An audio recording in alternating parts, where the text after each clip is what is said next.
A vocês que nos assistem pela web, boa tarde, obrigado pela audiência.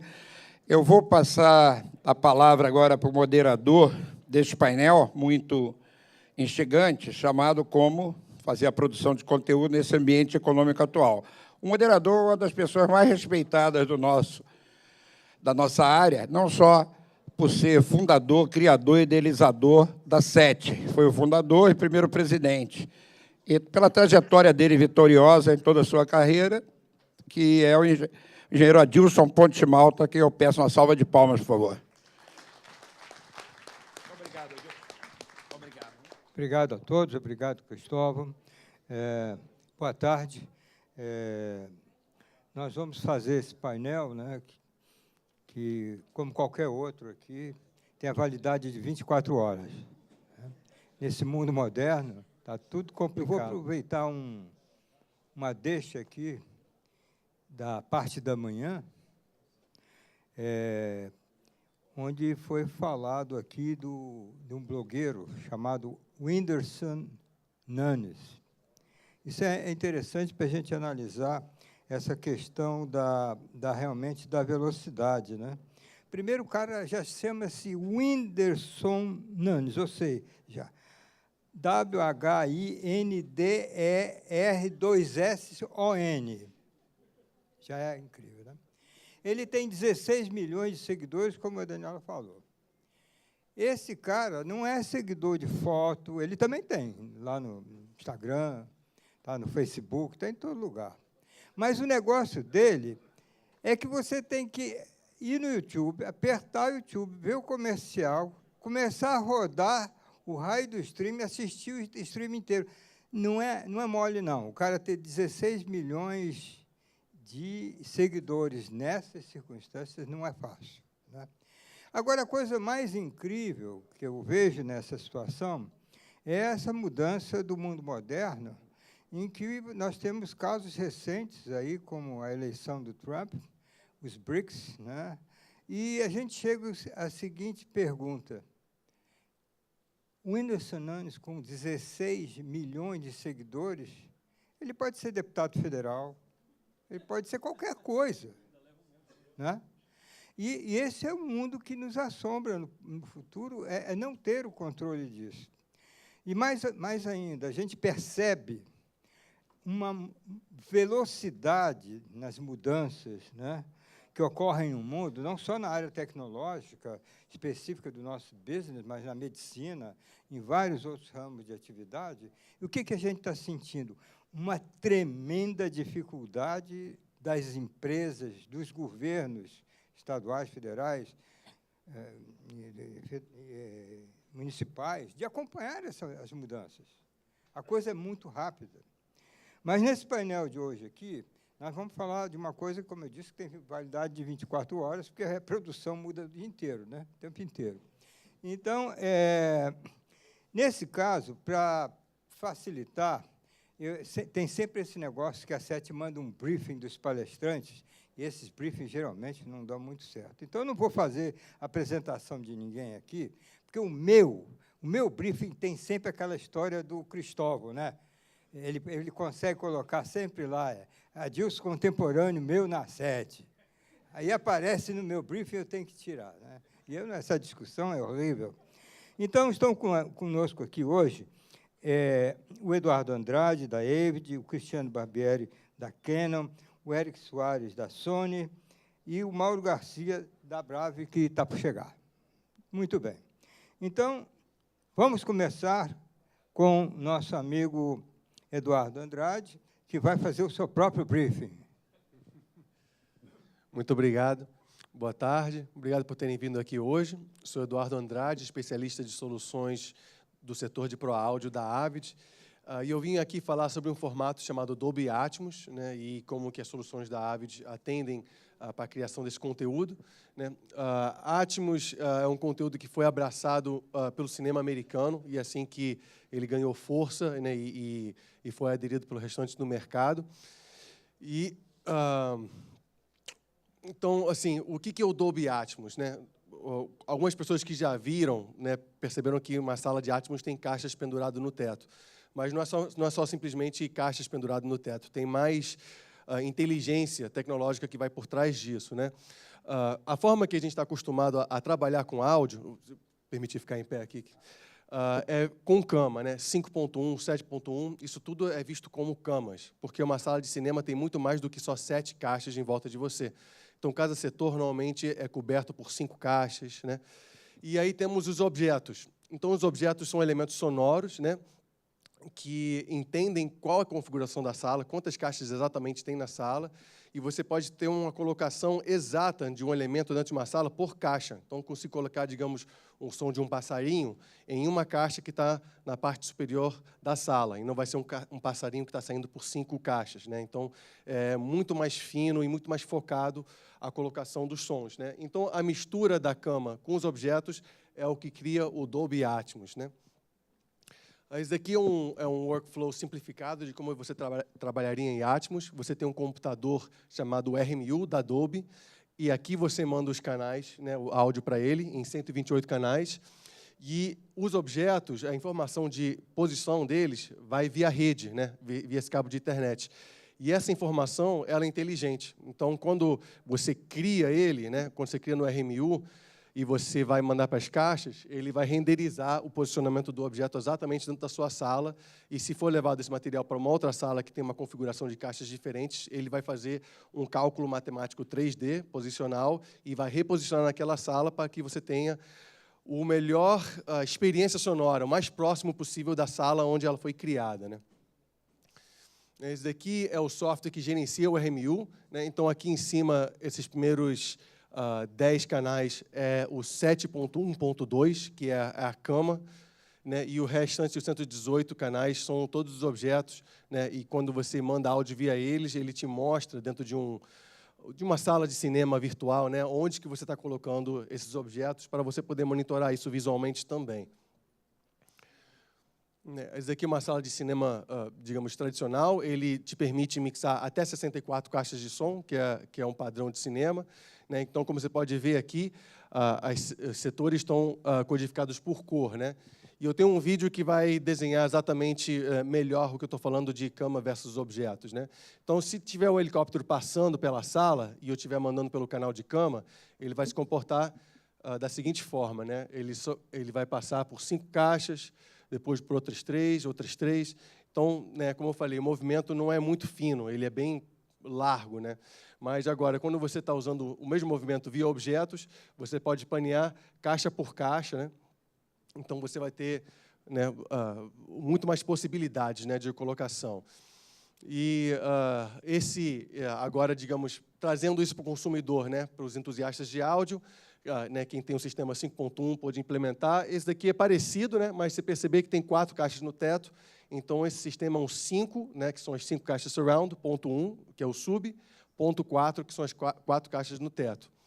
Outra tecnologia, né, que foi desenvolvida, porque o Atmos, né, onde que o 5.1 fracassou e o Atmos não está querendo fracassar? O 5.1, muitas pessoas compraram sistemas 5.1 e botaram as 5 caixas na frente, né? Ou nunca ligava as outras caixas corretamente. Então, o Atmos, eles fizeram com que seja um formato que ele funcione tanto nessa configuração com caixas discretas, ou para alguém que tem um sistema 5.1, mas não quer passar a fiação para o teto, você pode colocar caixas que ficam virados para o teto, a um ângulo onde o som vai refletir e chegar ao consumidor, né, ao ouvinte. Outro formato, esse daqui, digamos, ainda é um formato para os entusiastas, né? O próximo que eu vou mostrar é o soundbar. E esse daqui é um modelo, digamos, democrático, né? Para quem não quer passar fiação, a esposa não deixa, a sala pequena, né? Você pode comprar um soundbar e ele vai ter caixas apontadas em diversas direções, usando a reflexão da sala para poder criar a sensação de surround, né? Então, temos caixas frontais, né, as caixas que apontam para o teto e as caixas que apontam para as laterais, e assim ele te dá uma sensação de som imersivo. Claro que as caixas discretas é uma performance melhor, mas isso é um modelo democrático, né? E outro modelo democrático é Atmos no fone, né? Então, tem Atmos para o fone, onde ele dá um efeito binaural, né, onde você liga, ele dá essa sensação de 360, de posicionamento de altura e profundidade, usando filtros de efeitos. E isso é uma coisa que você pode desligar ou ligar no seu aparelho, conforme você queira ouvir estéreo ou queira ouvir em binaural. Então, os benefícios do sistema, né? Você tem agora a dimensão de altura, né? Então, se o Godzilla grita em cima de você, você vai ter o grito em cima de você, ou se o helicóptero passar, ou a chuva do Arco de Noé. Você tem uma maior resolução espacial.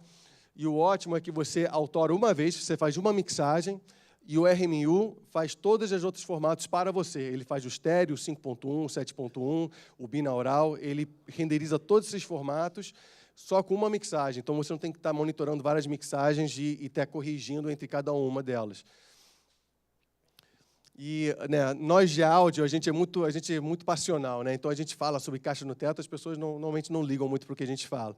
Mas, quando um diretor, né, tem a experiência do Atmos, né, isso daqui é o que eles têm a dizer, né, sobre como que isso está enriquecendo o conteúdo deles, né? Como que as pessoas que fazem filmes sonham com isso, né, de poder trazer o espectador mais para dentro do filme. Então, Peter Jackson, que fez o The Hobbit, né, J.J. Abrams, que fez o Guerra nas Estrelas, do Star Trek, né, tem Joe Kosinski, do Oblivion, né, e Mark Andrews, de Brave, né, são pessoas diretores entre vários outros que aderiram, inclusive alguns ganharam Oscars com mixagens em Atmos. Né, e os grandes estúdios também entraram, Universal, Walt Disney, Warner Brothers. Então, lá de fora, né, a gente tem um grande movimento do cinema. Até em breve eu vou falar como que, no Brasil, nossas emissoras estão ajudando muito esse formato e, inclusive, quebrando recordes, né? Agora, no Pro Tools 12.8, temos a implementação de Atmos nativamente dentro do Pro Tools, então você não precisa de usar mais softwares da Adobe para poder fazer esse gerenciamento, né, do áudio e do PAN. Eu não vou entrar em muito detalhe aqui, mas a gente também tem a opção de controlar o RMU de dentro do Pro Tools, então uma integração que a equipe da Adobe de tecnologia e da Avid trabalharam juntos por vários meses até conseguir chegar a esse lançamento. Né, aqui dentro do Pro Tools a gente pode dinamicamente trocar um canal, jogar ele em algum momento na cama, em outro momento eu posso jogar ele como objeto. Então, digamos, eu tenho um grupo de crianças, né? Isso vai ser uma cama, né, que vão estar andando. Aí ficaram duas crianças para trás, de estar no mesmo canal. Naquele momento eu viro para objeto, aí eu faço o pan via objeto, então eles só vão tomar uma caixa por vez, né, indicando que eles são de menor tamanho, né? E também podemos reapropriar arquivos masterizados em Atmos, que cria esse ADM Wave. Todas as informações de áudio e metadados são contidos nesse arquivo Wave. Você pode importar esse Pro Tools, ele vai abrir a sessão completa para você, e aí você pode tirar os canais de diálogo e reapropriar para português, italiano, espanhol, seja o que você precisar. Então, o que a gente fez de hardware para apoiar nossos criadores de conteúdo? Temos essa interface que gerencia todo o áudio, que vai para o RMU, que volta. Ele também é uma seção de monitoração, e ele é uma interface com Pro Tools. Então, é 3 produtos em um. E temos a S6, que é a nossa superfície de controle, que consegue controlar até 8 computadores de uma vez, né? Você sabe que o cinema de Hollywood, eles sempre estão empurrando a tecnologia até o limite, né? Então, digamos, uma configuração que você veria esses produtos, né, seria a S6 e a matriz, gerenciando todo o áudio de diversos computadores, né? Pode ir até 12 computadores, né, para a mixagem de um filme como Transformers, um filme de ação com muito som. Né, e a matriz manda o som para o RMU, ele toma o som de volta, manda para as caixas via Dante ou via AES, ou o que você preferir. Né? E a S6 pode estar com os canais de todos os computadores diferentes. Temos aqui 4 computadores diferentes, né, um para diálogos e música, outro para efeitos 1, outro para efeitos 2 mais BG. Né? Então, é um exemplo de como que você veria essas soluções sendo usadas em salas de mixagem de cinema. Isso daqui é provavelmente o que a gente vai ver mais aqui no Brasil, né, mais dentro da nossa realidade, um sistema poderoso com 2 HDX, mais uma interface HDMAD e a matriz também conectada nesse sistema. E aí você só fazendo a mixagem via um sistema e o RMU, que é completamente possível, né? Só estou falando do cenário mais megalomaníaco que se costuma ver em Hollywood, né? Algumas salas que implementaram essas soluções, temos Deluxe em Los Angeles, Rotterdam na Alemanha, Warner Bros. Stage 6, com 2 operadores, 96 faders.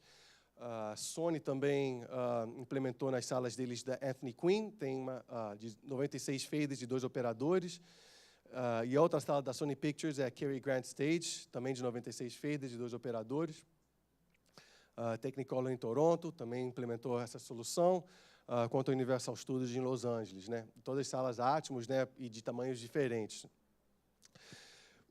Atmos no Brasil. A primeira transmissão em Atmos da história da humanidade foi feita no Brasil, foi o Rock in Rio de 2015, né? Com a equipe da Adobe que a gente tem aqui em São Paulo, inclusive são ótimas pessoas, quem quiser saber desse formato, encorajo que você entre em contato com eles. Eles fizeram transmissão em 2015 em Atmos e esse ano também no canal que estava transmitindo em 4K. Então, quem teve acesso ao canal 4K e viu, teve acesso a essa mixagem. E se o seu sistema não for Atmos, tudo bem, o teu receiver vai entender que o teu sistema é estéreo e vai fazer um mixdown para você em estéreo. O carnaval desse ano, eu participei com o Projac, a Globo, e a gente fez a primeira transmissão em Atmos via internet também da história, então a gente também pulou na frente com isso. Foi um sistema bem interessante. A gente tinha a unidade móvel lá no Sambódromo, eles mandavam áudio para a gente via fibras por 30 quilômetros, né, um protocolo chamado Dante. Então, 64 canais chegava até o nosso sistema, né? Aqui eu tinha a matriz que fazia todo o gerenciamento do áudio, que né, mandava para o codificador Dolby para autorar, e a gente recebia também um sinal decodificado para ver como que soaria na casa das pessoas, para a gente poder monitorar isso. E daí a gente mandava analogicamente para as caixas de som, né, para o Galileu, que fazia o alinhamento da sala. E né, aqui são, para quem faz emissão, né, as emissoras, o hardware é diferente do que quem faz pós-produção. Pós-produção é o RMU, que é aquele computador que eu mostrei antes. Quem está fazendo eventos ao vivo, esportivos, futebol, né, Rock in Rio, vai estar usando esse hardware da Adobe, né, que vai fazer a autoração, né, e o encoding. E aqui são os decoders da Adobe que a gente usava para poder monitorar a mixagem. E a equipe aqui que trabalhou, que passou o carnaval junto, virando noite, escutando todas as escolas de samba da série A e B. E foi uma experiência muito gratificante e os americanos e indianos e japoneses estão vindo para cá para aprender com a gente como que a gente fez isso, né? Isso que é bacana. E esse final de semana também eu vou destacar um evento que eu acredito que foi o único no mundo. A gente fez um evento para a Globosat, para os diretores, investidores, atores, atrizes dos programas. A gente fez um evento ao vivo, né, que tinha imagens em 360, telões por toda a volta do teatro. Tinha um sistema 7.1.8, então tinha uns $700 mil em PA espalhados pela sala. A gente tinha uma S6, né, o RMU, né, e um sistema de Pro Tools, e a gente tocava as vinhetas de cada canal da Globosat em Atmos. E você via o impacto das pessoas no som, aquele PA com aquele volume, e os helicópteros dando volta em você, e os sons passando. Realmente, era um momento onde todo mundo ficava em silêncio e parava para ouvir. Então, esse é uma introdução assim, desse formato Dolby Atmos, aqui no Brasil, né? A gente tem pouco tempo cada um, então vou respeitar meus colegas aqui. Mas, se quiserem saber mais sobre o formato, fiquem à vontade de entrar em contato comigo, ou, inclusive, de eu passar o contato do pessoal da Adobe para que a gente possa, né, se aprofundar e atender as demandas de vocês. Tá? Muito obrigado.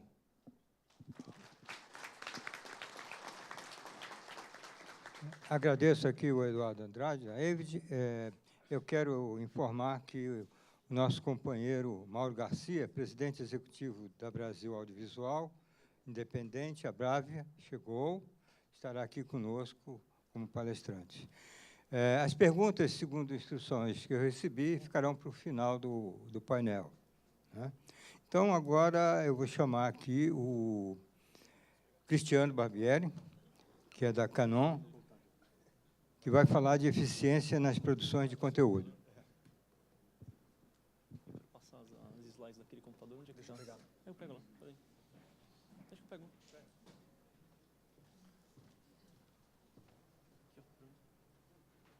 Obrigado.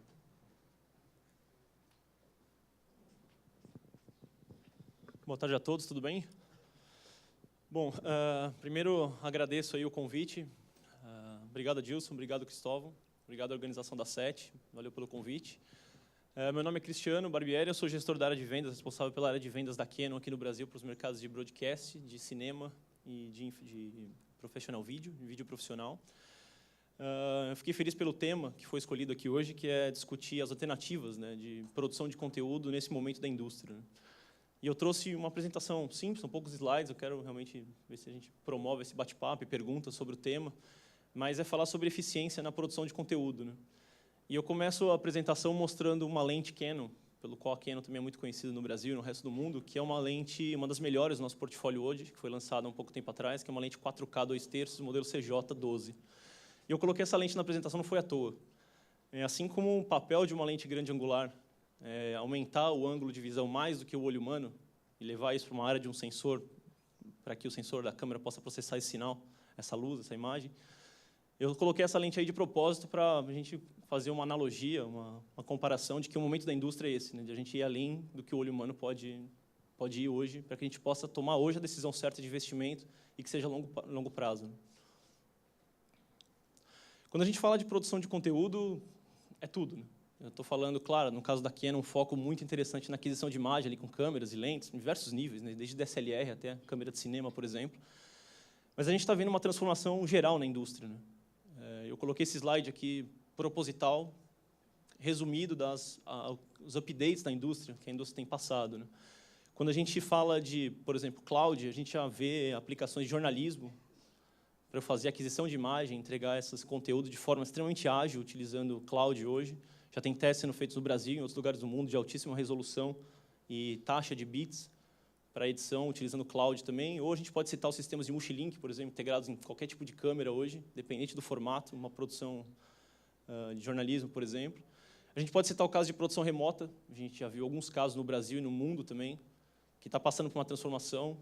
Quais são os protocolos envolvidos? A gente vê hoje em core, infraestrutura IP, com padrões sendo formados agora, como é o caso do SEMP 2110. Acabou de se tornar um padrão de IP, de infraestrutura de vídeo. A mesma coisa em termos de armazenamento, né? Quais são as ferramentas novas de armazenamento que eu tenho disponível, seja para a edição, buscar e fazer a edição de conteúdo, Media Asset Management, ou seja, a indústria inteira está passando uma transformação. A gente vê novidades em soluções técnicas de diversos fornecedores, soluções muito interessantes, para produção de conteúdo e para distribuição, que também está em uma migração. A gente viu o painel hoje mais cedo falando sobre isso, né? Diversas aplicações novas em multitelas e tudo mais, seja para TV aberta, cabo, DTH, ou mesmo através de parceiros, CDN, OTT, HLS, ou seja, HTTP Live Stream. E aqui eu faço mais uma analogia, falando que, por mais que a indústria toda esteja em transformação, novas soluções, o mercado sendo pressionando os broadcasters e os fornecedores também, pressionando os broadcasters a adotarem soluções que sejam eficientes para esse momento de investimento, seja por uma queda de receita ou por necessidade operacional, por uma mudança estratégica. Mas quando a gente vai para a câmera e lente, é interessante porque a indústria toda mudando, a gente não vê muita mudança em câmera e lente, né? Acho que tem uma certa proteção do mercado. Câmera e lente vai ser sempre câmera e lente, né? Por um tempo. Esperamos que venha também uma tecnologia disruptiva para esse ambiente de aquisição de imagem para mudar isso, né? Para que se torne também eficiente. Mas não menos importante, né? A gente também vê aplicações em câmeras e também em lente para tornar isso uma realidade, né? Para que a gente também tenha essa adaptação de toda a tecnologia disruptiva, a transformação digital que as emissoras estão passando, os broadcasts estão passando, por causa da mudança de consumo, os broadcasters mudando o modelo de negócio. Um exemplo citado hoje mais cedo pela Daniela, bem assertivo, é que a gente vê emissoras que são consideradas como grupo de mídia, né? Onde tem portais de notícia, canal aberto, rádio, já com equipe híbridas, né? Fazendo aquisição de imagem e material e com workflow eficiente para que isso vá para os seus respectivos canais, né? Mas o que é interessante é que, sempre com o mesmo propósito, toda essa pressão, é claro, para capturar e manter, né? Mas e capturar novas audiências, né? Eu trouxe aqui 2 exemplos gerais, e dentro disso eu vou discutir algumas coisas. Uma delas é um pouco mais técnica, operacional, falando sobre uma mudança em alguns setores, e a outra é um pouco mais do ponto de vista de negócios, né? Quando a gente fala em um pouco mais técnica, quando a gente fala em produção, seja um ENG, EFP, uma produção de conteúdo em geral, do ponto de vista de aquisição de imagem, o que o mercado sempre buscou, vou dar um exemplo como produção de notícias, né, o jornalismo, sistemas que fossem robustos, de altíssima qualidade, que quando eu fizesse o ingest dessa mídia, eu tivesse um workflow extremamente ágil para que eu pudesse fazer breaking news, né, às vezes antes do concorrente, ter essa agilidade, não bloqueando, né, o core daquela emissora, ou daquele meio de comunicação que é transmitir a notícia. Mas a gente vê que é um mercado que está em mudança. Por exemplo, a área de jornalismo. A gente vê que, já de um tempo atrás para cá, a área de jornalismo já tem buscado e pedido por portabilidade, buscado por workflows ainda mais eficientes. Vou dar alguns exemplos. Em muitos casos, fazer streaming direto da câmera para otimizar ainda mais esse workflow de produção. Integração com sistemas de transmissão de diversos tipos, utilizando rede física, rede telco e outras mais disponíveis, diretamente da câmera também. É uma opção. Eu vou abordar um pouco mais. Mas portabilidade é um exemplo. A gente tem hoje soluções diversas no mercado de vários fornecedores. A Canon é um exemplo também de câmeras de vídeo profissional que atendem às maiores necessidades de edição para aquelas distribuições, para aqueles conteúdos específicos. E portabilidade está sendo pedida porque justamente o motivo que você tem equipes híbridas. Às vezes você tem uma equipe de uma emissora ou de um broadcaster que ele tem que produzir um conteúdo principal para a emissora, ele tem que produzir também uma matéria para um portal de notícias, ao mesmo tempo contribuir com esse mesmo material para uma rádio, que faz parte do grupo. Enfim, muitas vezes as equipes têm que utilizar portabilidade porque precisam viajar, inclusive para outros países, para cobrir notícias em outros países também. Então, portabilidade é um tema que parece simples, mas não é para quem produz câmera de alto porte para a produção geral. O que a gente tem visto que soluções, assim como a Canon, mas outros fornecedores também, estão disponibilizando nas câmeras a possibilidade de você gravar dual media. Ou seja, você tem a gravação da sua mídia principal, ao mesmo tempo que você pode escolher um proxy ou até uma alta resolução num outro tipo de mídia, num outro tipo de codec simultaneamente. O motivo disso é que, se a gente considerar um workflow tradicional hoje, você fez lá a gravação do seu conteúdo, chegou na emissora, fez o ingest, começou o teu workflow eficiente, que muitas vezes tem regras de transcodificação, tem hardware dedicado para fazer isso, integrado com o Media Asset Management e Playout também. Mas, é claro, você tem um tempo de transcode, né? A partir do momento que você começa a possibilitar a câmera gravar numa mídia secundária, você pode atender um produto, uma outra produção secundária, na qual a tua emissora tem essa necessidade, né? Um exemplo, algumas câmeras da Canon, eu consigo gravar a mídia em alta resolução, por exemplo, 1920 por 1080p, ou que seja 4K, mas um cartão compact flash, por exemplo, MPEG-2, 50 megabits, ou outro formato, ao mesmo tempo que eu posso gravar num cartão SD, cartão de baixíssimo custo, uma outra mídia também, a 35 megabits, por exemplo, MPEG-4. E a vantagem disso, quando a gente vai de novo para uma equipe de jornalismo, uma equipe de entretenimento, produção, mas se eu quero agilidade na minha distribuição, no meu playout, que seja, e falar em cartão SD, primeiro que é um cartão de baixo custo, depois a gente sabe que as equipes que estão indo para campo são cada vez menores, com recursos cada vez mais escassos, e é muito comum você ter um notebook lá, um Mac, por exemplo, com um Final ou qualquer outro editor, uma entrada SD, você já começa a produzir a notícia, conectada à cloud, como a gente viu ou não, mas tem essa alternativa de você, na câmera, já gerar um conteúdo diferenciado, né? E aí eu poderia voltar aquele meu workflow e trazer dois tipos de mídia para a emissora para fazer esse ingest, atendendo uma ou duas, três ou mais demandas que eu tenho de distribuição, né? E aqui vem a primeira pergunta, fala, pô, mas eu vou trazer 2 cartões, eu tenho um tempo maior ainda de ingest e outras coisas mais, né? Mas a gente vê uma evolução grande também, não só nas câmeras, mas também nos cartões, né? Um exemplo, a gente tem cartões SD com velocidade de leitura aí de 300 megabytes por segundo, que é o que importa, né? Velocidade de leitura nesse caso. Porque se a gente está falando gravar um proxy ou gravar um conteúdo secundário, a gente não precisa de uma velocidade escrita de 260 megabytes por segundo, né? Mas de leitura, sim, né? E um exemplo é, com uma velocidade dessa de leitura, eu poderia fazer um ingest de 240 minutos de material, 4 horas em 3,3 minutos, por exemplo. Então, eu criei uma equipe, um sistema híbrido em campo, capaz de fazer a aquisição em formatos diferentes, para aplicações diferentes, mas que me dá uma velocidade de ingest excepcional também, né? E fazendo a comparação, imagina que eu tenho a comparação entre 2 sistemas lá, um sistema compact flash, um SD, 32 GB ou 384 GB, né, onde eu tenho, fazendo uma comparação com o meu aquisição principal, o meu formato, o meu codec principal, e dali eu vou fazer o transcode, ou eu já trago uma mídia que eu já tenho um formato gravado pela câmera, na qual eu vou utilizar na minha edição, na minha distribuição, né. Então, por exemplo, o tempo de transferência, hoje, com um cartão SD de baixíssimo custo, 32 GB ou 120 minutos nesse caso, 1 minuto e 45. Parece bem ágil, né? Eu não tenho tempo de transcodificação, porque eu já fiz a gravação na câmera com o formato que eu preciso. Contrapartida, se eu fosse utilizar a partir do cartão Compact Flash, eu teria um ingest de 12,3 minutos, esses 384 GB. Claro que depende do hardware, né? Aqui é um exemplo genérico, né? Mas eu tenho pelo menos 600 minutos para fazer uma transcodificação, no exemplo, para uma baixa resolução ou para uma outra resolução, uma outra aplicação. No mínimo, eu estou 10 horas atrasado com relação a uma outra equipe, um outro formato, né? Então, agilidade que a gente tem, eficiência hoje, falando em produção, também na aquisição de imagem, né? Uma outra necessidade também que o mercado tem pedido, as câmeras também, obviamente, já têm porta de rede para diversas aplicações, seja para file transfer, se eu tenho ali uma rede física, ou uma conexão, por exemplo, com o Multilink, fazer uma transferência de arquivo, ou mesmo um IP stream, ao mesmo tempo que eu estou gravando, eu estou fazendo um IP stream para alguma aplicação.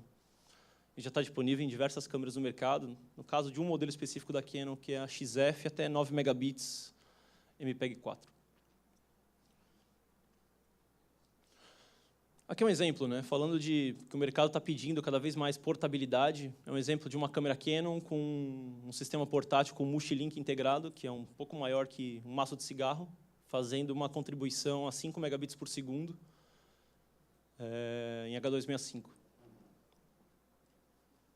Ou utilizando o mesmo sistema para fazer file transfer, ele pode armazenar isso também e fazer um buffer para fazer a transferência para uma rede que ele esteja conectado.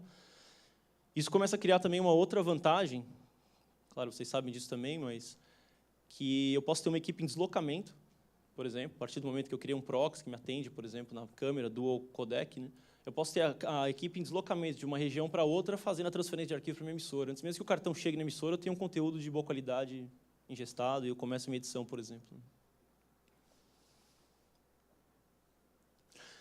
Eu queria trazer também uma abordagem que não é uma ferramenta nova, mas é uma ferramenta antiga, mas que é um outro ângulo, fora técnico, fora operacional, quando a gente fala de eficiência, né?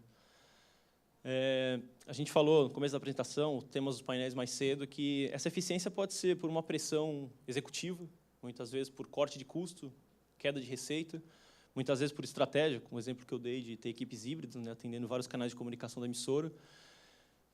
Mas eu queria só trazer um conceito que, quando a gente fala sobre o tema do painel, né, eficiência em dias atuais da economia, eu acho que a gente, saindo dessa crise econômica, a gente vai aprender novos fatores e novos modelos de aquisição de equipamentos, de aquisição de serviços, de aquisição de sistemas e produtos, né?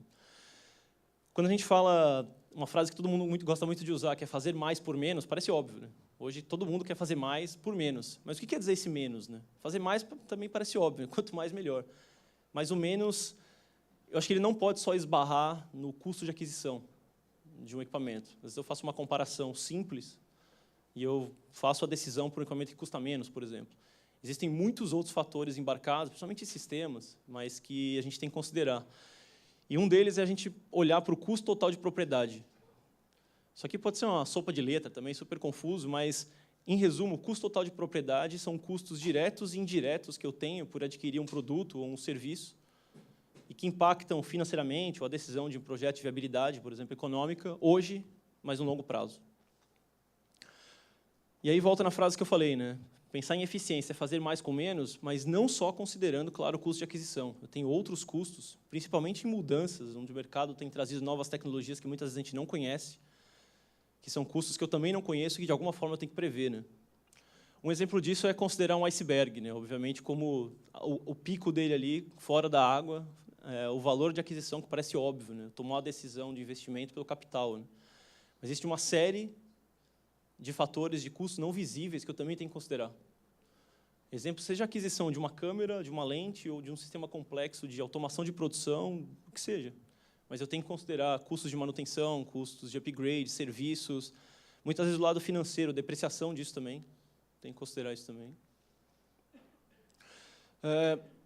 Um exemplo que eu dou sobre custo total de propriedade é uma novidade que a Canon está trazendo para o mercado. Eu trago, inclusive, exclusividade aqui para a SET. A gente está lançando um produto de suporte de lente broadcast de cinema aqui no Brasil, na qual o objetivo, justamente, desse produto é eu diminuí o custo total de propriedade em todo o ciclo de obsolescência daquela lente, seja de broadcast ou de cinema.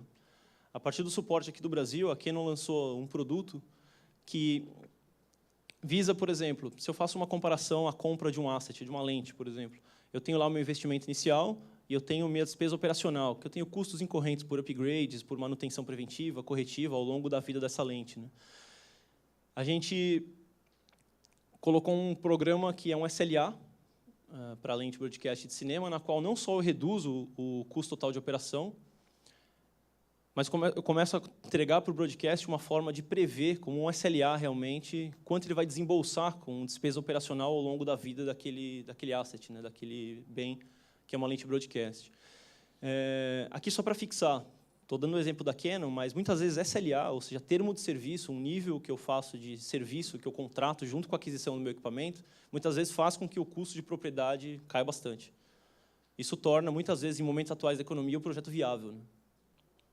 Essa é a abordagem aqui. Esse programa vai ser anunciado para o mercado em breve, trazendo com exclusividade, mas os broadcasts vão poder contar com isso para planejar a obsolescência e tudo mais para lentes também, que é a exclusividade da Canon. Bom, eu quis trazer 2 fatores, um mais de negócio, de decisão, o outro um pouco mais técnico, como exemplo. Se vocês tiverem dúvida, estou à disposição. Obrigado, viu? Obrigado, Cristiano. Vamos continuar agora aqui com o Eric Soares, da Sony, que vai também nos falar sobre eficiência aí. Bem, primeiramente queria agradecer aí a organização da SET e o convite a gente poder participar um pouquinho aí, contribuir com essa sessão, né?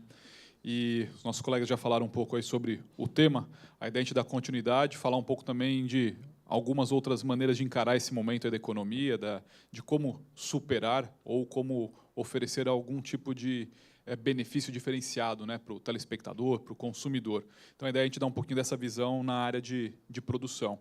Então, como é que a gente busca aí utilizar ou agregar novas tecnologias, né, para trazer novas experiências, também reduzir o custo ou ser mais eficiente, né?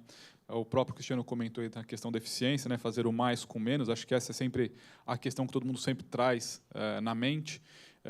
E o próprio Eduardo, acho que aqui ele comentou de uma tecnologia interessante, que é a parte de áudio, né? Como é que a gente pode usar essa tecnologia para trazer benefício para o telespectador ou trazer algum tipo de diferencial? Como é que tudo isso pode agregar valor e, de uma certa forma, permitir vender melhor o produto, né? Então, a ideia é passar um pouco dessa visão do que existe. A gente vai falar aí sobre alguns tópicos, né? Tentar trazer alguns temas e também ser um pouco mais rápido e objetivo para a gente poder abrir depois aí para perguntas, respostas, a gente poder ter um bate-papo aí para quem se interessar sobre o tema, né? O primeiro que a gente acaba abordando, de certa forma, um pouco complementar aí, como o Cristiano já comentou, na parte hoje de produção de jornalismo.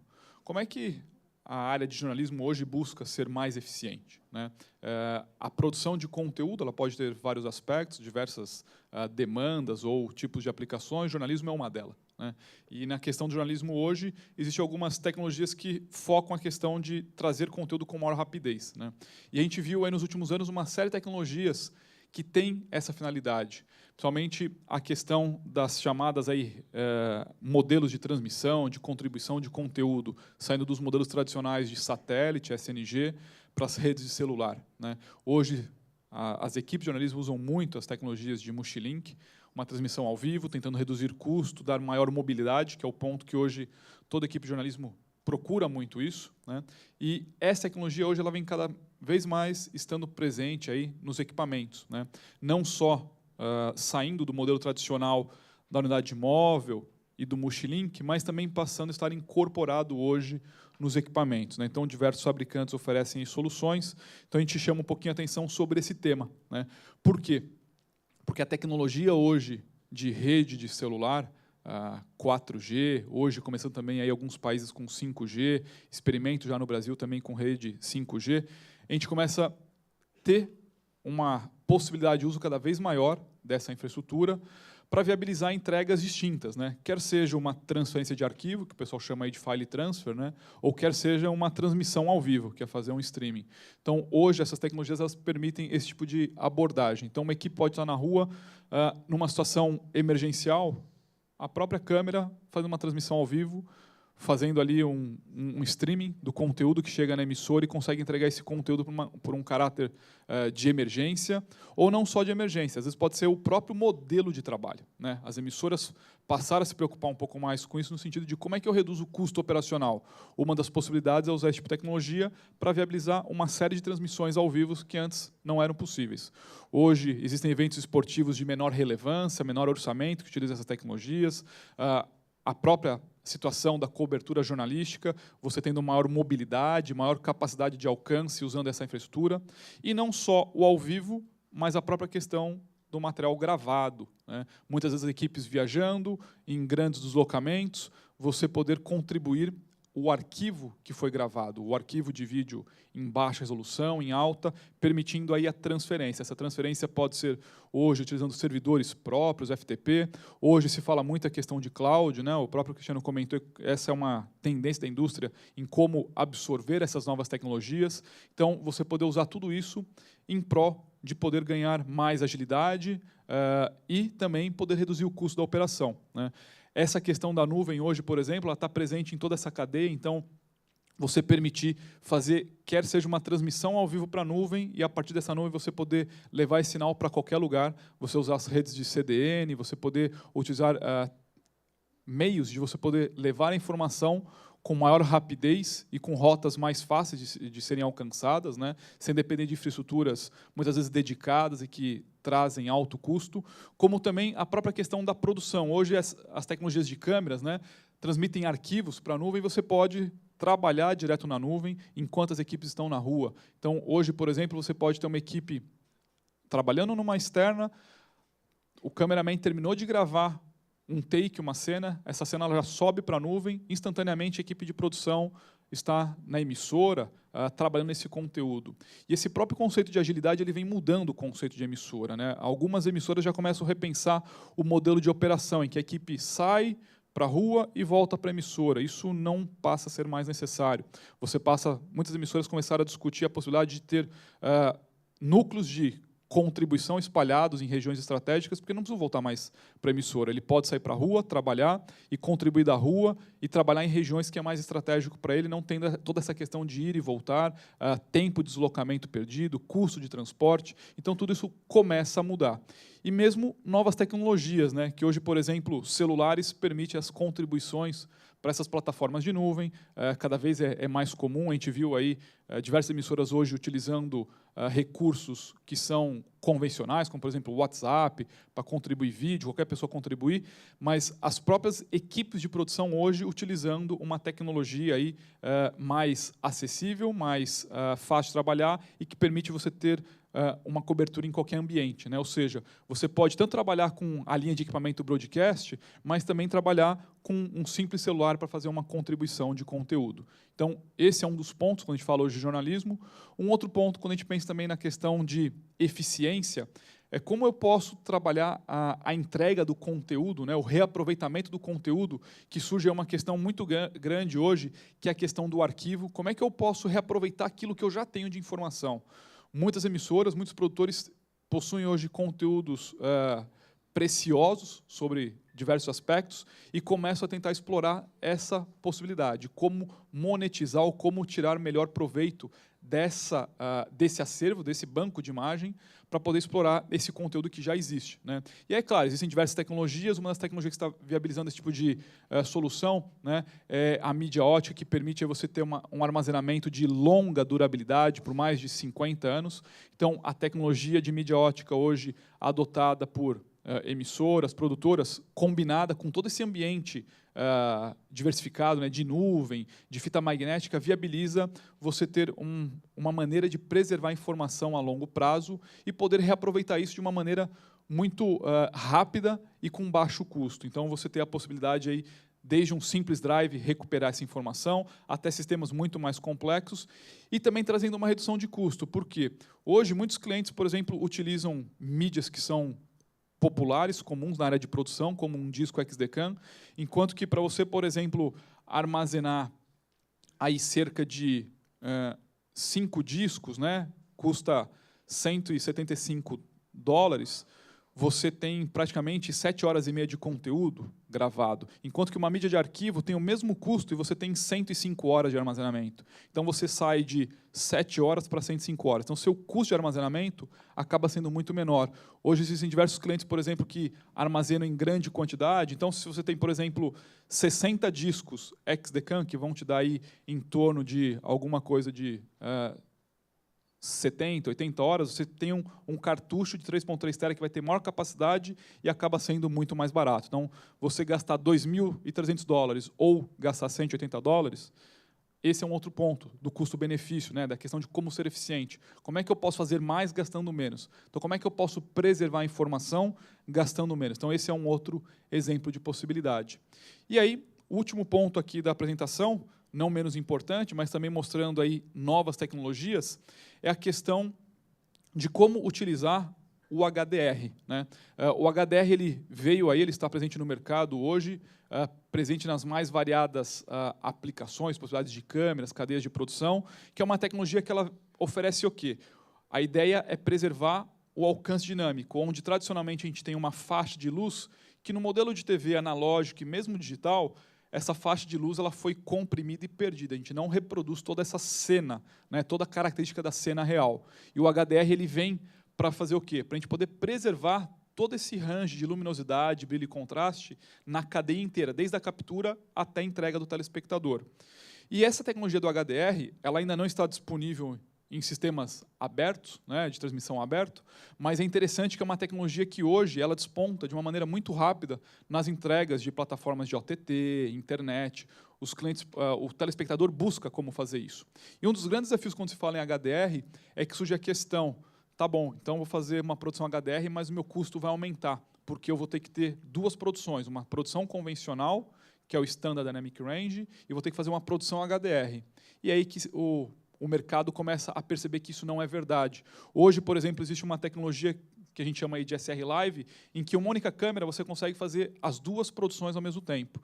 Então, você consegue, por exemplo, fazer um ajuste. No modelo tradicional, se você abre a íris para você poder ajustar a imagem, ou você prioriza uma ou outra. Ou você tem uma imagem boa em HDR ou em SDR. Então, se eu ajusto o HDR para ficar bom, o meu SDR fica todo saturado, fica todo com uma qualidade ruim. E se eu faço o contrário, se eu ajusto o SDR, eu perco o HDR.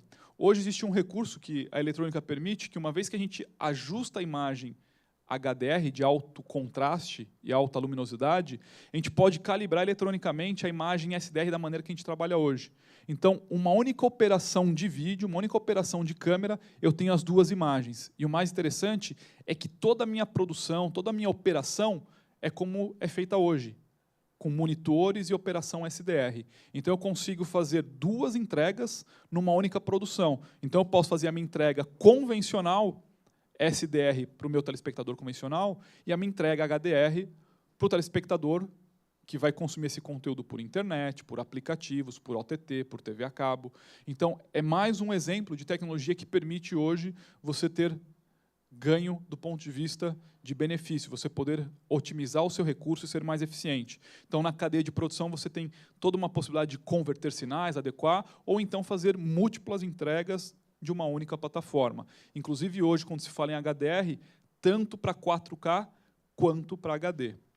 Então, são tecnologias muito interessantes, porque hoje passa a trazer toda essa questão de a tecnologia disruptiva, né? A gente já vivencia essa realidade, a questão de diferentes tecnologias de entrega, então você entregando sinal no ar, sinal através de tecnologia de OTT, de mídias como Blu-ray Ultra HD que está vindo aí para o mercado. Então você tendo possibilidade de fazer desde produções de cinema, produções ao vivo, até mesmo produções de baixo custo com a tecnologia do HDR para permitir essa entrega. Então a ideia aqui, rapidamente, ela dá essa visão dessas possíveis tecnologias, de como aproveitar, e aí depois eu também me coloco à disposição para quem quiser tirar um pouco mais de informação sobre essas possibilidades. Então, agradeço mais uma vez e a gente acho que passa para o próximo na sequência.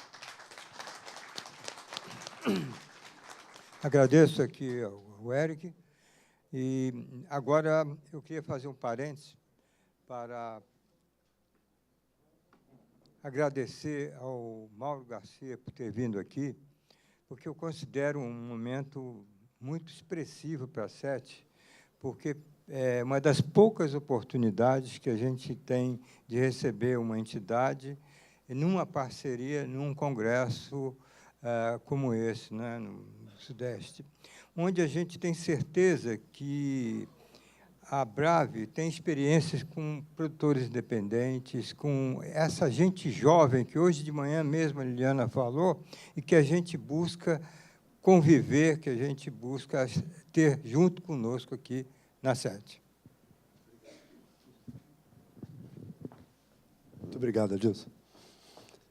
Bom, agradecer o convite, as palavras sempre gentis aqui dos companheiros da sede, agradecer o convite. E Ah, é? Peraí. A lei de Murphy é infalível. Enquanto isso, eu vou falando.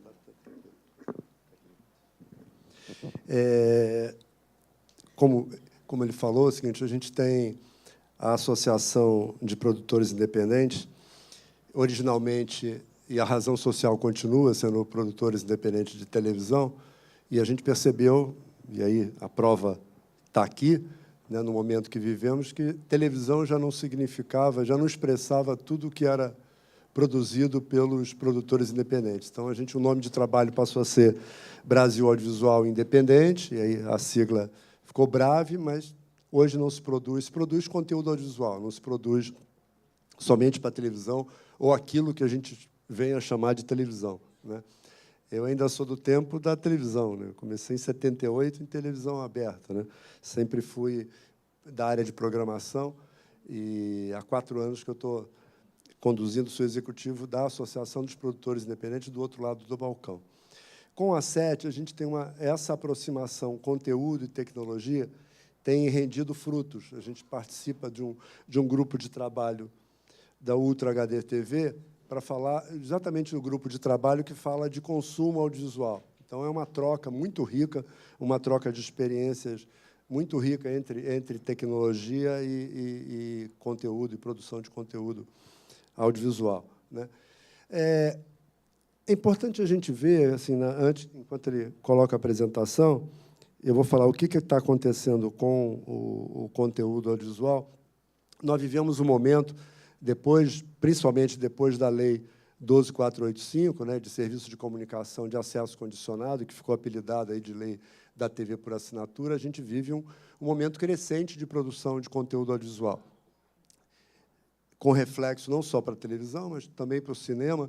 A gente tem linhas de fomento, como o Fundo Setorial do Audiovisual, e mesmo todo o que se chama de arranjos regionais, as leis de fomento estaduais, regionais, que, junto com o Fundo Setorial do Audiovisual, promoveram um aumento muito significativo, de ordem geométrica mesmo, tanto para cinema como para séries de televisão. Então, a gente tem um grande fomento para a televisão, e hoje, para conteúdo audiovisual, e hoje a questão que a gente vive aí com a presença cada vez mais forte das OTTs é a questão da distribuição. Esse sempre foi um problema brasileiro, quer dizer, a gente tinha a distribuição somente por TV aberta, até chegar à TV por assinatura, agora com as plataformas, enfim, as salas de cinema, os multiplex se modificando, enfim. A forma de distribuição e de conteúdo audiovisual, de geração para geração, vem mudando radicalmente, e, nesse meio, está o conteúdo audiovisual tentando ser distribuído pelo número maior de mídias, de plataformas, e é esse momento em que a gente viu aqui, que eu diria, salvo vocês me contradigam, não há um problema de tecnologia para o Brasil. As tecnologias estão disponíveis, né? Tanto em áudio, em vídeo, como a gente viu, como em histórias. O nosso problema ainda é a nossa competência nas narrativas, competir de igual para igual com as narrativas estrangeiras, principalmente as americanas, que têm uma supremacia no Brasil. Não é assim em outros lugares do mundo, mas no Brasil é. Então, nós temos um problema. É curioso, porque a dramaturgia brasileira nas novelas, né, de televisão, em televisão aberta, é uma das melhores do mundo, mas a gente não conseguiu passar essa competência das narrativas e da dramaturgia das novelas para as séries de televisão. Nós já produzimos séries de boa qualidade, mas as séries americanas ainda detêm a supremacia do mercado, e eles construíram uma competência muito particular nisso. O cinema americano, claro, os grandes estúdios americanos sempre controlam, mas nós já produzimos também filmes de qualidade, e a nossa questão sempre é a questão da distribuição. É isso que a gente vai ver. A proposta aqui da fala é para apresentar desafios e oportunidades, né? Pode passar. Eu estou com... Cadê o controle?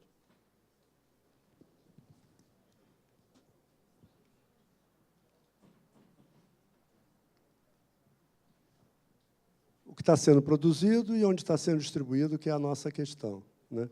Tem uma frase que todo mundo repete por aí, dizendo que o conteúdo audiovisual é o rei. Aí eu resolvi brincar, então a tecnologia é a rainha, né? Porque os dois não têm como estar separados, né? O conteúdo audiovisual ele precisa da tecnologia e vice-versa. A tecnologia existe para possibilitar a produção e a distribuição de conteúdo. Qual o momento que a gente vive, né? Estamos convivendo aí com a TV aberta, a TV por assinatura, mas é o momento das OTTs, né? Dos vídeos por demanda. É esse momento que a gente vive.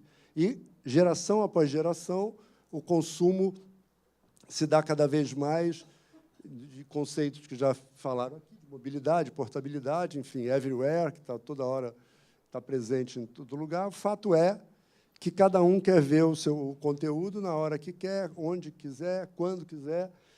E a questão do vídeo por demanda, em alguns países, compete mais ou menos com a TV por assinatura, né, com os modelos lineares, em alguns países mais, outros menos, mas o fato é de que a distribuição pelas plataformas já é a realidade e cresce. Bom, ali tem os dados de OTT mundial. Netflix, por exemplo, que é o exemplo que a gente vai usar, porque virou sinônimo quase de plataforma, mais de 100 milhões de assinantes no mundo. Os Estados Unidos têm a metade disso. No Brasil, a gente já tem 44 plataformas de over-the-top em operação, 17 com subscription, né, com assinatura, 4 gratuitas, 11 no modelos transacionais, 17 como se fosse uma extensão ou futura substituição da TV paga, né, os Play, os Go, né, estão por aí. O YouTube, com aquele bilhões de pessoas logadas, de forma gratuita ou bancada pela publicidade, né? Ou já com o YouTube por assinatura. No Brasil, a gente tem, no YouTube, os 444 mil canais, 41 bilhões de views, vídeos publicitários 1.600.000, 95% da população online acessa pelo menos uma vez por mês, enfim, 98 milhões de brasileiros conectados, é o segundo maior YouTube do mundo. TV paga, a gente fica naquela estabilização ali, melhor, não é, do que em 2005, 2006, que eram só 5 milhões. Hoje a gente fica ali entre 18 e 19 milhões de assinantes. A gente teve, em 2016, 87.906 horas de conteúdo brasileiro na TV por assinatura, conteúdo brasileiro independente, o que é um número bastante expressivo, já presente em TV por assinatura. A Lei 12.485, que eu falei, é a lei de 2000, promulgada em 2011, mas entra em operação em setembro de 2012. Então, nós estamos falando de pouco mais de 5 anos agora, né? Já estamos em outubro, pouco mais de 5 anos, com um ritmo crescente de produção de conteúdo brasileiro independente, né? Se a gente multiplicar o número de assinantes pela uma família média de brasileiros, a gente vai ter 56 milhões de pessoas com acesso, 2,38 milhões de audiência individual por minuto, TV aberta no Brasil ainda, a cobertura analógica. Hoje, quando eu cheguei aqui, já vai desligar, no final de outubro, vai desligar a TV analógica aqui no Rio. Nós temos conteúdo brasileiro, 65 mil. Isso é uma tradição da TV da TV aberta, né, de conteúdo brasileiro, salvo os enlatados, mas a maior parte de conteúdo brasileiro, não independente, mas conteúdo produzido pela própria emissora de TV aberta, é conteúdo brasileiro, né? Esse é um bom dado, né, que a gente, quando fala em consumo, a gente tem que entender que, quando as pessoas migraram e aumentaram essa base de assinantes de TV por assinatura, principalmente das classes C e D, elas levaram com elas o hábito de consumo de produção nacional, né? É assim, o consumo você não altera de uma hora para outra. Elas levaram o hábito de consumo de produção brasileira para a TV por assinatura, tanto que as maiores audiências de TV por assinatura no horário nobre, não só por causa da lei, da obrigatoriedade, mas por conta do hábito de consumo. As maiores audiências são de conteúdos brasileiros, né? Um outro dado que a gente pode ver e que tem a ver com esse hábito de consumo de quem só tinha TV aberta é que os canais tiveram que mudar toda a forma de entrega de idioma, que antes era em áudio original legendado. Hoje, praticamente, todos os canais oferecem dublados, né, sua programação, o que também foi forçado pelo hábito de consumo da maioria, hoje, da base de assinantes de TV por assinatura, que vem das classes C e D. Ali está o SwiftSoft. Nós temos 39 horas. O aumento lá de consumo de vídeo online e com televisão era de 22 horas de televisão e 8, passando em 2016 de 28, de 23, quer dizer, a televisão nem diminuiu, o consumo de televisão não diminuiu, ao contrário do que todo mundo diz. O que aumenta é que você consome também, às vezes simultaneamente, ou consome também o vídeo online, o que aumentou. Então, nós temos... E essas 39 horas, naquele somatório lá de 23 com 16 de 2016, 39 horas de consumo audiovisual por semana significa igual a 19 sessões de cinema, 4 temporadas inteiras de Game of Thrones, né, um exemplo, mais de 300 vídeos do Whindersson, do YouTuber. Então, é o que o brasileiro consome por semana, equivale àquelas sessões. O público de cinema tem aumentado, o market share das distribuidoras fica ali, oscila, mas é um market share que, às vezes, cai um pouco, dependendo do resultado de bilheteria dos filmes, mas ele está ali presente e marca a produção brasileira presente nos cinemas. O aumento, como eu falei, o aumento expressivo de produção audiovisual. Aí no cinema a gente tem um aumento significativo, quase o dobro, em 7 anos, já o dobro da produção. É o 10º maior mercado mundial. Esse novo momento é um momento inclusivo, permitiu a inclusão de novos consumidores, né, com um consumo diferente do que a gente tinha antigamente de TV aberta, né, TV linear e mesmo de TV por assinatura. O dado lá embaixo, 96% dos jovens adultos de 18 a 34 anos acessam o YouTube regularmente. Isso é uma mudança, nessa geração, é uma mudança significativa de hábito de consumo. Aqui, as plataformas over-the-top trazendo uma oportunidade de distribuição, e não só distribuição, né, mas de produção de conteúdos originais. Então, é uma nova fomentadora de conteúdos originais.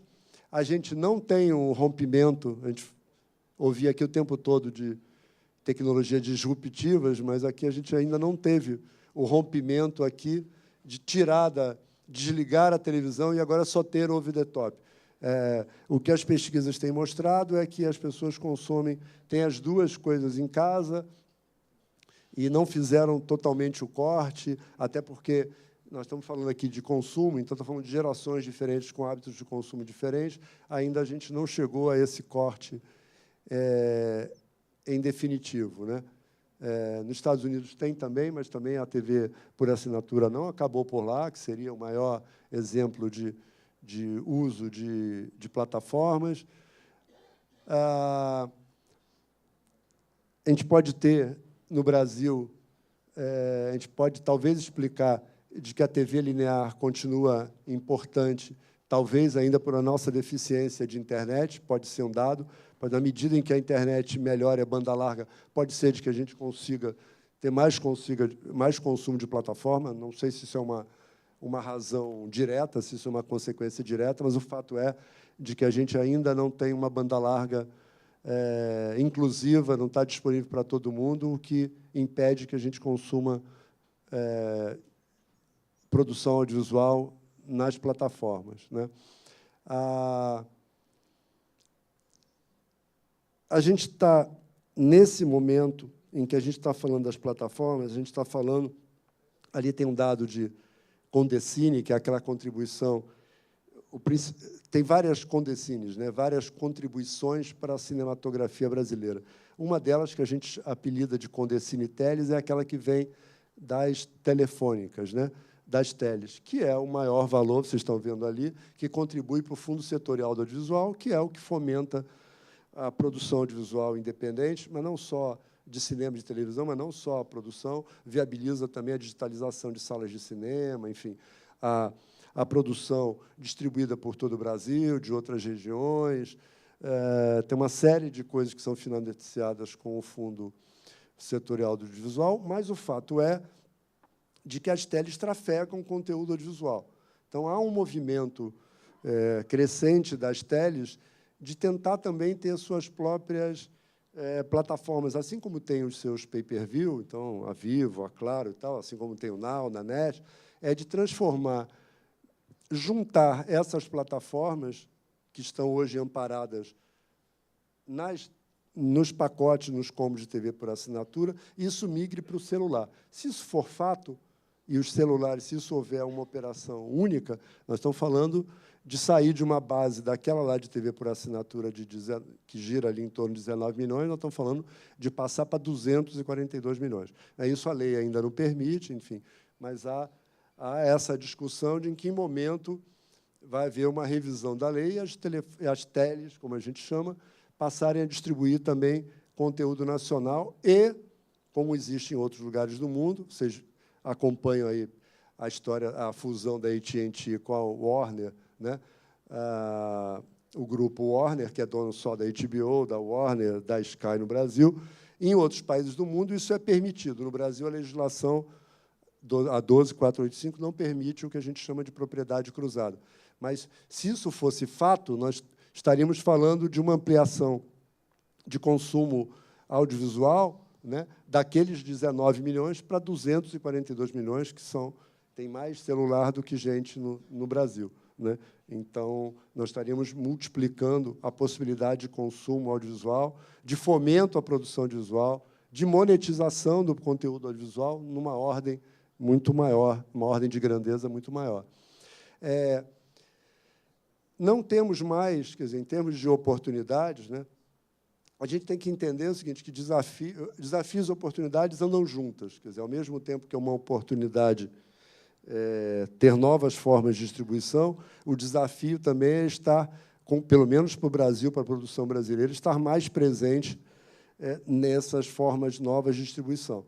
Então, sempre os conteúdos que estão, as narrativas, as produções que estão mais bem resolvidas, estão em muito maior quantidade, como a americana, em termos, leva vantagem. Mas também e aí seria o nosso maior desafio, mas também é uma oportunidade de poder, aí de forma global, porque essas plataformas e essa distribuição não é mais regional, é global, de estarmos com o conteúdo brasileiro disponível em outros lugares do mundo.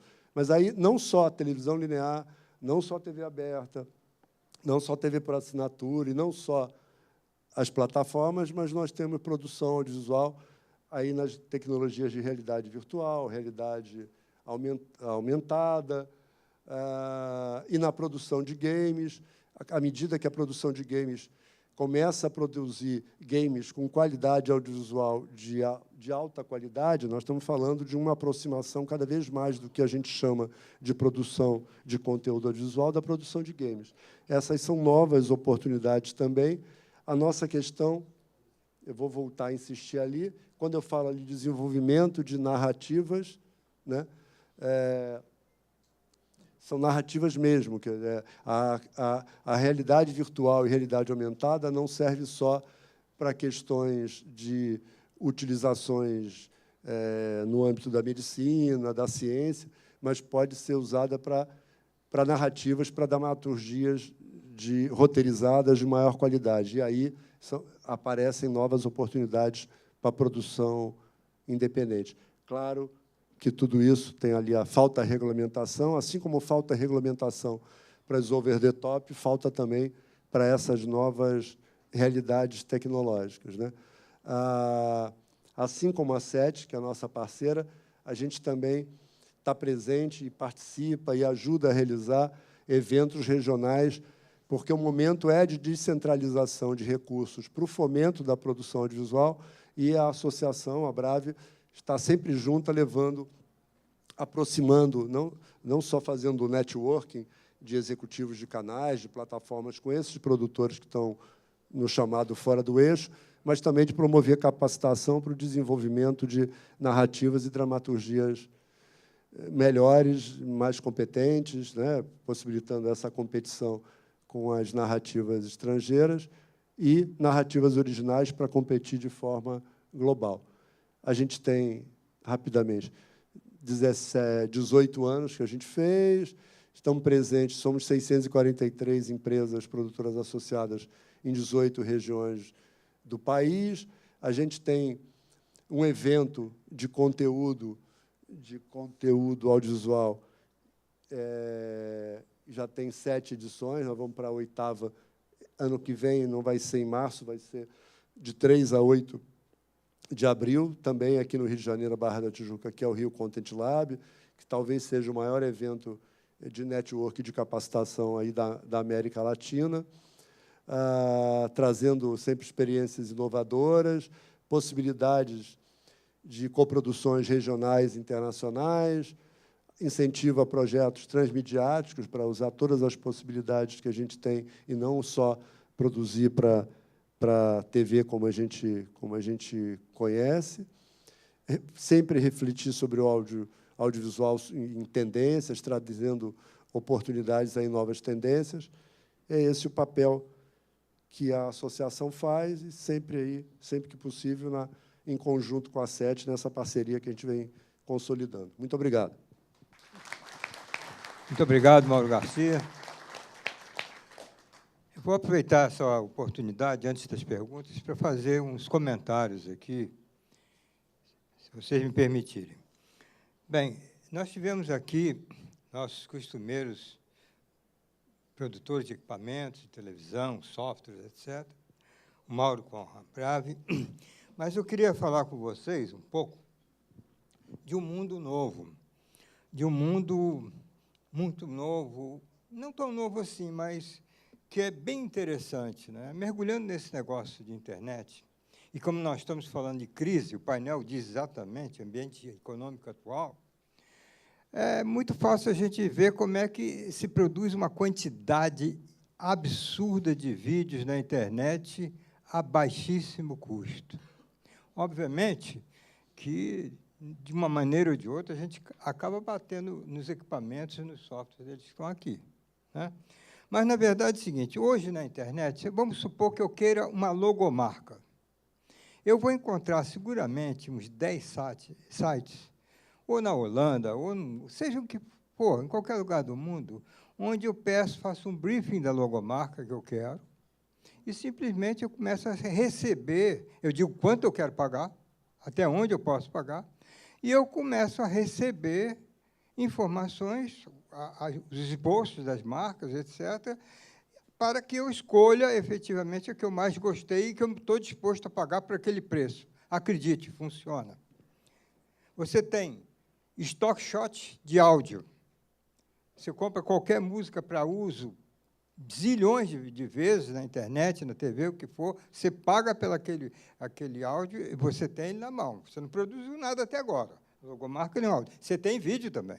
Você tem stock shot de vídeo.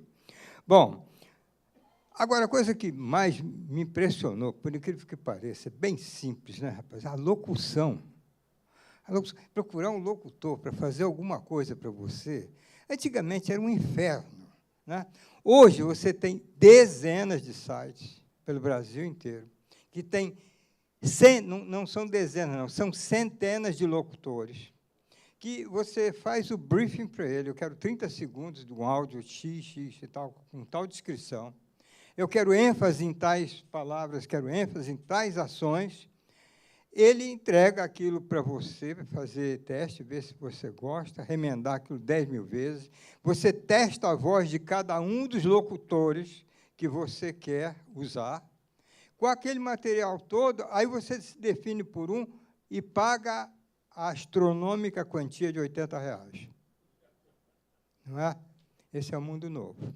Mas tem mais, né? Se eu vou para o videogame, né, se eu vou para alguma coisa gráfica, alguma coisa pesada, e não tem máquina para isso, eu entro num negócio que tem uma tela, por exemplo, tem vários deles, tem aí pelo mercado, né, as computer farm de processamento gráfico.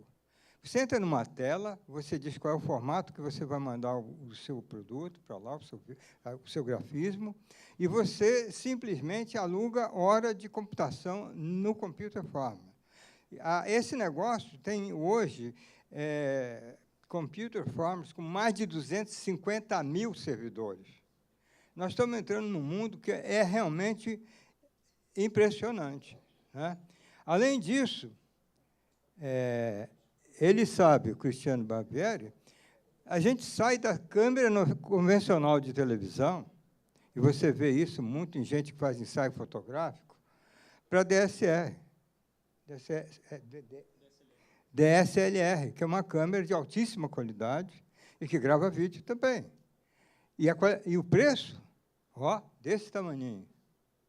Então, nós estamos falando, quando a gente fala em ambiente econômico atual, a gente já precisa entender que esse pessoal da internet já está usando isso. E, na verdade, às vezes o cara tem até sua ilha de edição para fechar tudo isso, botar no pacote, mas também existe o caso do cara mandar editar esses segmentos todos fora. Isso acontece. E ele testa várias vezes. Então, esse é o mundo novo que a gente está vendo aí na produção, quando a gente parece até uma heresia frente à qualidade das grandes redes brasileiras, internacionais, etc. Mas a gente não pode ignorar que isso existe. Esse é o mundo da produção que está aí, que funciona, e, se vocês forem ver, grande parte do que é produzido na internet é feito assim. Muito bem, agora nós vamos abrir para perguntas, e eu quero dizer logo de cara que meu nome é Adilson. Seu Adilson e senhor Adilson paga multa de R$50. Ok? Vamos lá. Quem vai perguntar aí?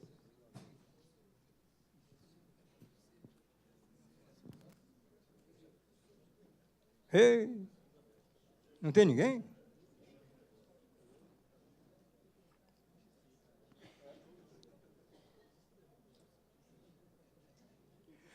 Bom, se não apareceu ninguém, eu tenho uma...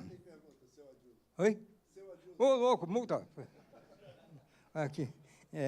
Eu tenho uma pergunta aqui para o Eduardo. É o seguinte, a Adobe tem o seu produto HDR, né? Sim, Vídeo, e tem o produto Atmos. Sim. Tá. Você mostrou aqui 2 exemplos de eventos ao vivo, que foi Rock in Rio e Carnaval. Mas, quando você parte para a dramaturgia, como é que você faz essa integração do áudio com vídeo? Porque aí tem que ser um casamento. Sim. A Adobe tem um ecossistema de softwares para poder fazer isso. Então, uma vez que você termina o produto no RMU, você faz a autoração, tem 2 softwares da Adobe que você usa para poder fazer o mux e a codificação que vai para o ar, né? Então, o primeiro é o Adobe, acho que é Adobe Producer, que ele converte o arquivo .atmos no EC3, que é o pacote que vai para a casa do consumidor e dali é decodificado. Não, se ele tiver um sistema Atmos, é decodificado para o sistema que ele tiver montado ali. Se for um celular, ele vai ser decodificado para binaural, para ouvir no fone. E, mais uma vez que se tiver esse EC3, você tem que unificar ele com a imagem. E aí tem um outro software da Adobe chamado Adobe Media Generator, onde você pega a edição final do vídeo e esse arquivo, o EC3, e você unifica ele. E é isso que é transmitido.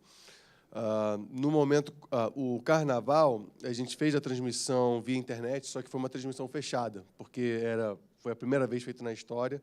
Então, só quem teve acesso foi funcionários e diretores da Globo e a equipe da Adobe de São Francisco e do exterior que estiveram participando. De fato, ainda não tem produtos nacionais abertos ao consumidor na internet, mas a gente está bem próximo disso. Assim, já está bem avançado essa conversa e o pensamento e planejamento dessa implementação. Mas isso exige um treinamento especial também das pessoas que vão fazer isso. Você já tem alguma experiência em andamento? A minha experiência é hands-on mesmo. Assim, Pro Tools eu tenho bastante experiência de anos de trabalho. E a sorte é que tem uma equipe da Adobe aqui no Brasil, que a gente conseguiu unificar, né, o meu expertise com a expertise deles, e junto com o pessoal da Globo e Globosat, que chegaram juntos, e a gente conseguiu fazer isso, né, unificando nossas mentes. Por acaso, hoje, tem um pessoal aqui do Brasil que foi para a Califórnia para receber o treinamento do Product Manager do RMU, né, que tem o Rodrigo Meirelles da Globo, está indo o Daniel Reis da Sennheiser, foi o pessoal da Adobe também. Eu fui convidado para esse treinamento, só que não obtive a verba do meu supervisor para poder fazer isso. Então, eu, particularmente, não vou ser o treinado, mas as pessoas que vão estar produzindo conteúdo estão indo para lá para receber esse treinamento. Então, isso sim existe e quem quiser tem como ter acesso a isso. Inclusive nacionalmente, né? Porque toda essa tecnologia vive aqui no Brasil, nos laboratórios da Adobe em São Paulo. Ok, mas eu só tenho uma perguntinha aqui. Alguém tem mais alguma pergunta? 3 minutos. Ok. Então, nós falamos aqui em câmera DSLR, e a Canon, a gente sabe que é uma das empresas líderes nesse mercado. Como é que você tem ideia da utilização dessas câmeras no Brasil? Tem sim. A Canon realmente tem um share muito grande, um market share muito grande em DSLR, e eu diria que o mercado de vídeo profissional tem consumido muito esse tipo de câmera também DSLR por diversos motivos. Um deles é orçamento, sem dúvida nenhuma, tem recursos extraordinários de foto e de vídeo, por exemplo. O outro é quando você tem equipes híbridas realmente fazendo uma mesma produção. Você tem uma equipe de reportagem, ao mesmo tempo você tem uma equipe jornalística, por exemplo, tirando fotografia e fazendo vídeo, e uma série de outros recursos. Mas, mais e mais, o mercado profissional tem consumido câmera DSLR por causa desses fatores, né?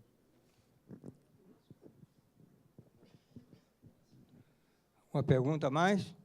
Ok, venceu aqui o meu tempo. Eu quero agradecer a vocês todos aí por nos receberem e muito obrigado. Uma boa tarde.